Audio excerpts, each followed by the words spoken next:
अस्सलाम वालेकुम। आप देख रहे हैं के न्यूज चैनल। खबर शामिल करते हैं साहिवाल से।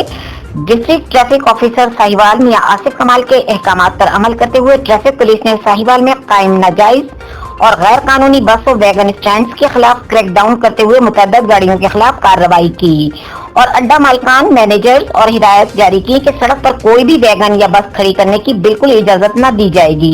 लिहाजा अपने अपने स्टाफ को वाज़ेह तौर पर बताएं कि सिर्फ और सिर्फ अपने मंजूर शुदा अड्डा जात से ही सवारियों को पिक एंड ड्रॉप दिया करें, वरना खिलाफ वर्जी करने पर traffic police Sahiwal zero tolerance policy अख्तियार करते हुए भरपूर कानूनी कार्रवाई करेगी। इस तरह आरिफवाला चौक से आरिफवाला पुल तक लगाई जाने वाली फ्रूट की रेहड़ियों को भी रोजाना की बुनियाद पर हटाया जा रहा है। इस मौके पर डिस्ट्रिक्ट ट्रैफिक ऑफिसर साहिवाल मियां आसिफ कमाल ने कहा है कि हमारे इन इक़दामात का मकसद ट्रैफिक के बहाव को मद्देनजर रखते हुए रोड यूज के आसानियां ट्रैफिक के मसाइल को कम करना है।